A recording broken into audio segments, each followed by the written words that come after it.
In the summer of 1977, the Horn of Africa was a landscape of dust, heat, and a quiet, simmering tension that was about to explode into one of the most significant yet overlooked conflicts of the Cold War. At the center of this storm stood Mohammed Siad Barre, the president of the Somali Democratic Republic. Barre was a man of immense ambition, a soldier turned statesman who looked at the map of East Africa and saw an injustice that had been festering for nearly a century. He saw the Greater Somalia, a vision of a unified nation that brought all ethnic Somalis under one flag. One massive piece of that puzzle lay across the border in the Ogaden region, a vast, arid territory that was legally part of Ethiopia but inhabited almost entirely by Somalis. For years, Barre had waited for the right moment to reclaim what he believed was stolen land. In 1977, he believed that moment had finally arrived, and his decision to strike would trigger a geopolitical earthquake that would force the world's superpowers to tear up their playbooks and rewrite the rules of engagement in real time. To understand why Barre felt so confident, one must look at the state of his neighbor. Ethiopia, an ancient empire that had survived the scramble for Africa, was in the middle of a violent, chaotic collapse. In 1974, a group of radical junior military officers, known as the Dirk, had overthrown the venerable Emperor Haile Selassie, ending a Solomonic dynasty that had lasted for centuries. By 1977, Ethiopia was tearing itself apart from the inside. The Red Terror was in full swing as the Derg's leader, Mengistu Haile Mariam, purged his rivals in the streets of Addis Ababa. Simultaneously, separatist movements in Eritrea and other provinces were gaining ground, threatening to dissolve the Ethiopian state entirely. To Siad Barre, Ethiopia was no longer a regional titan. It was a dying animal, paralyzed by internal bleeding and unable to defend its borders. He saw a window of opportunity that might never open again, a chance to fulfill a nationalist dream while his opponent was too weak to even stand. Barre's confidence was also backed by some of the most sophisticated military hardware on the continent. In a twist of historical irony, the Somali National Army was, at that time, a masterpiece of Soviet engineering. Since the early 1970s, the Soviet Union had viewed Somalia as its primary strategic partner in East Africa. Moscow had poured hundreds of millions of dollars into Barre's military, providing him with T-54 and T-55 tanks, MiG-21 fighter jets, and modern artillery. In exchange, the Soviets gained access to the strategic port of Berbera, giving the Kremlin a crucial foothold near the Red Sea and the oil lanes of the Middle East. The Somali army was arguably the best trained and best equipped force in sub-Saharan Africa. Barre believed that with Soviet steel and Somali courage, the Ogaden would be his in a matter of weeks. He assumed that because he was a loyal Marxist ally of Moscow, the Soviet Union would either support his quest for national liberation or, at the very least, stand aside while he dismantled the crumbling Ethiopian regime. The invasion began in July 1977. It wasn't a mere border skirmish, it was a full-scale blitzkrieg across the desert. Thousands of Somali troops, supported by the Western Somali Liberation Front, poured over the frontier. The speed of the advance was staggering. Somali armored columns cut through the Ethiopian defenses like a knife through silk. Within weeks, the Ethiopian army was in a state of total retreat, losing town after town in the Ogaden. The Somali forces captured the critical mountain pass at Marda and seized the city of Jijiga, a major strategic hub. By September, nearly 90% of the Ogaden region was under Somali control. International observers were stunned. It appeared that Siad Barre had pulled off one of the greatest military gambles in modern African history. He was no longer just the leader of a small coastal nation. He was the architect of a new regional superpower. In the streets of Mogadishu, the atmosphere was electric with the promise of a final, total victory. But as the Somali tanks rolled deeper into the Ethiopian highlands, the air in the Kremlin was growing cold. Siad Barre had made a catastrophic assumption that ignored the fundamental nature of Cold War logic. He believed his personal relationship with Moscow and his adherence to scientific socialism made him indispensable. However, the Soviet leadership, headed by Leonid Brezhnev, was looking at the situation through a much wider lens. While Somalia was a valuable ally, Ethiopia was a much bigger prize. Ethiopia had a larger population, a more central location, and, most importantly, a revolutionary leadership in the Derg that was becoming increasingly radical and vocally pro-Soviet. To the Kremlin, the chaos in Addis Ababa wasn't a sign of a dying state, but the birth pangs of a true Marxist-Leninist vanguard in the heart of Africa. Moscow began to wonder, why settle for a small ally like Somalia when they could have the historic empire of Ethiopia instead? Barre began to notice the first cracks in his plan when his requests for more ammunition and spare parts were met with silence from Moscow. The Soviets were trying to play both sides, attempting to mediate a peace that would keep both Somalia and Ethiopia in their orbit. But Barre was committed. He had gone too far to turn back. He ignored Moscow's calls for a ceasefire, convinced that once he delivered a fait accompli by taking the strategic cities of Harar and Dere Dawa, the Soviets would have no choice but to accept the new reality. He didn't realize that by continuing his offensive, he was forcing the Soviet Union to choose, and he was making it very easy for them to choose his enemy. The diplomatic tension reached a breaking point in late 1977. Ethiopia's Mengistu Haile Mariam, desperate and with his back against the wall, made a formal plea to the socialist world for salvation. He framed the conflict not as a border dispute, but as a revolutionary state being strangled by an expansionist aggressor. This gave the Soviet Union the perfect ideological cover.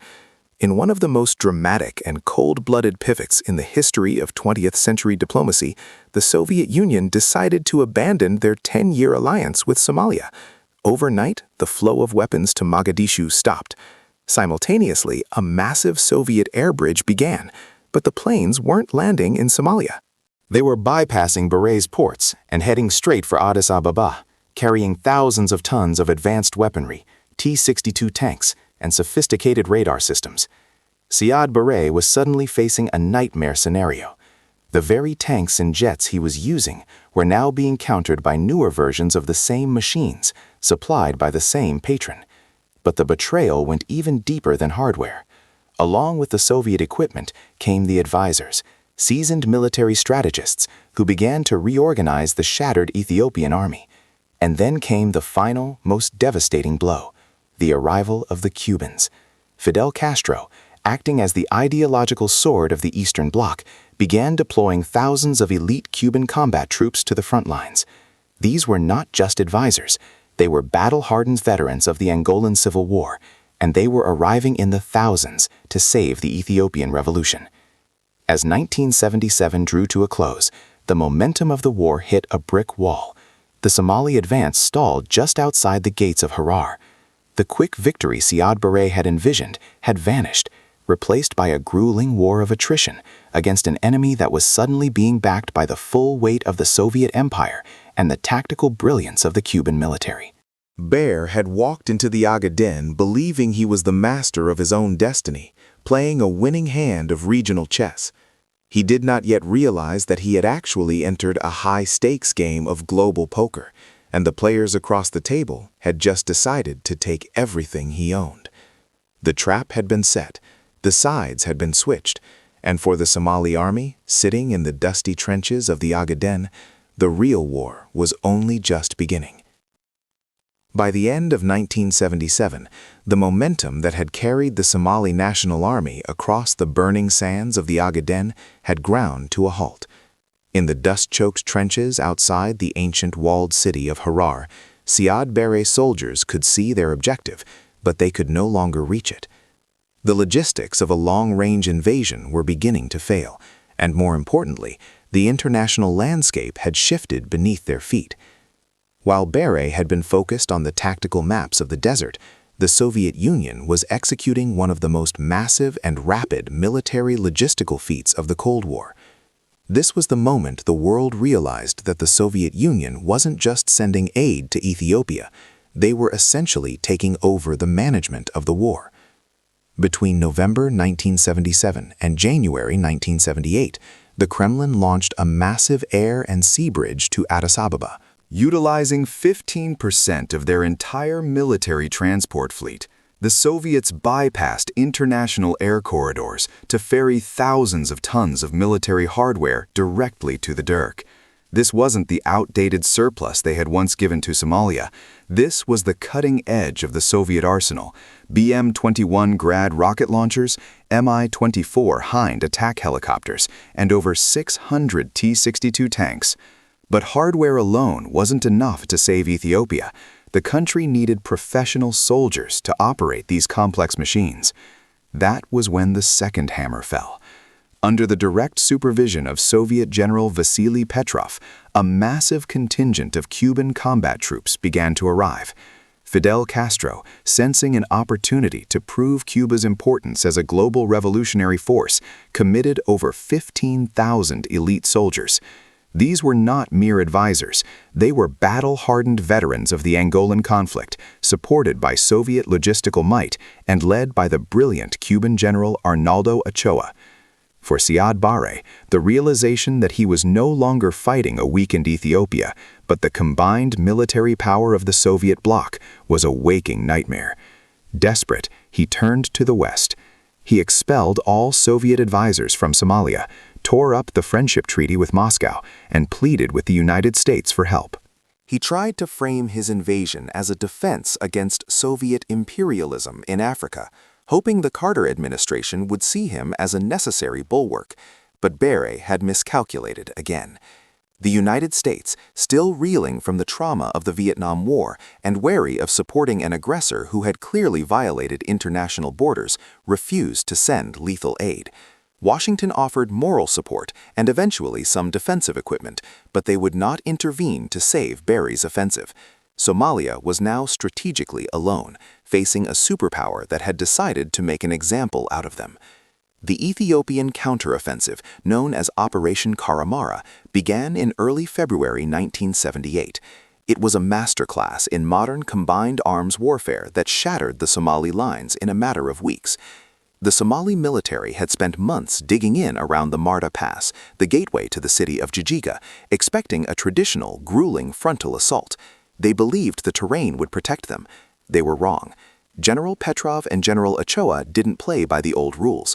In a stunning tactical maneuver that would be studied in military academies for decades, the Soviets used heavy-lift Mi-6 helicopters to transport entire companies of ASU-57 armored vehicles and Cuban troops over the mountains, landing them directly behind the Somali defensive lines. The Somali forces, caught in a giant pincer movement and pounded by relentless Soviet airstrikes, found themselves trapped. The psychological impact of seeing tanks literally falling from the sky was devastating. The defense of Jijjiga collapsed almost instantly. What followed was not a retreat, but a rout. Somali units, once the pride of the continent, disintegrated as they fled back toward the border, pursued by Cuban manned tanks and Ethiopian infantry. By March 1978, Siad Barre was forced to announce a total withdrawal from the Ogaden. The dream of a greater Somalia had not just been deferred, it had been incinerated in the furnace of a superpower's geopolitical pivot. The cost of this defeat for Somalia was catastrophic and permanent. The war had bled the country white. More than a third of the Somali National Army was gone, and the country's economy was in ruins. But the most dangerous wound was internal. The defeat shattered the aura of invincibility that had kept Siad Barre in power. To maintain control, Barre retreated into a shell of paranoia and clan-based favoritism, sparking the very internal divisions that would eventually lead to a brutal civil war a decade later. The weapons and resources that could have built a nation had been wasted on a gamble that ended in total isolation. Somalia, once a rising regional star, began its long, painful descent into the status of a failed state, a process that arguably began the moment the first Somali tank crossed the border into Ethiopia. For the Soviet Union, the Ogaden War was a cold, calculated victory. They had successfully traded a small, difficult ally in Somalia for a massive, strategically located one in Ethiopia. They had proven that they could project military power halfway across the globe with terrifying speed and efficiency. Ethiopia became the Soviet Union's most loyal ally in Africa for the next decade, though the cost to the Ethiopian people was high, as the Derg used their new military might to crush internal dissent with even greater ferocity. The war also sent a chilling message to other regional leaders. In the game of the Cold War, Your value to a superpower is strictly utilitarian. The moment you are no longer the best option on the map, you are expendable. Looking back, the Ogaden War stands a haunting reminder of the dangers of nationalistic obsession and the cold reality of global power politics. Siad Barre thought he was the player, but he was actually the piece. He believed that shared ideology and personal treaties would protect him, failing to realize that for Moscow, the revolution was a tool of statecraft, not a bond of brotherhood. He gambled his nation's future on the belief that a neighbor's weakness was his permanent strength, only to find that in the 20th century, a border's survival often depended more on the whims of a boardroom in the Kremlin than the courage of soldiers in the sand. The tragedy of the Ogaden wasn't just a lost war, it was the destruction of a nation's potential, sacrificed on the altar of a dream that Siad Barre was too blind to see had already become a trap. As the dust settled over the Horn of Africa in 1978, the map looked much the same as it had before, but the soul of Somalia had been irrevocably altered, leaving behind a legacy of conflict that continues to haunt the region to this very day.